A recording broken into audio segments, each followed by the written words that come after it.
আজ আমাদের গ্রামে উৎসব চলছে, তাই ঘরে ঘরে চলছে নানা আয়োজন। যেহেতু উৎসবে সবাই রঙিন ও মিষ্টি খাবার খেতে পছন্দ করে, তাই চলুন গ্রামের মানুষের সবচেয়ে পছন্দের ঐতিহ্যবাহী খাবার রান্না করি। কিছুদিন আগে কোকো ফল বাড়িতে এনে ভিতর থেকে বীজ বের করে একটি মাটির পাত্রে চাপা দিয়ে রেখেছিলাম। বীজগুলো থেকে ফলের নরম অংশগুলো আলাদা হয়ে গেলে পরিষ্কার করে রোদে শুকিয়ে ভেজে নিব। বীজ থেকে খোসা ছাড়িয়ে একটি মেশিনের সাহায্যে পিষে পেস্ট বানিয়ে নিব।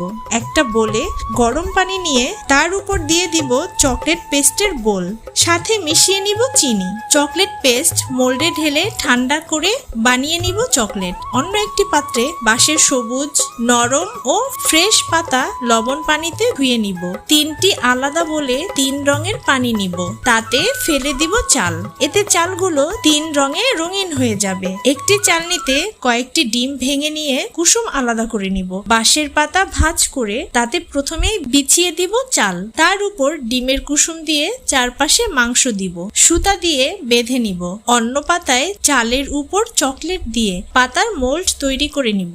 একটি বক্সে বিভিন্ন রঙের চাল ফেলে ভাপে সেদ্ধ করলেই তৈরি হয়ে যাবে উৎসব দিনের মজাদার খাবার। কিছু চকলেট রঙিন ভাতের উপর সাজিয়ে মুখে দিলেই মানুষ হারিয়ে যাবে এর স্বাদের জাদুতে।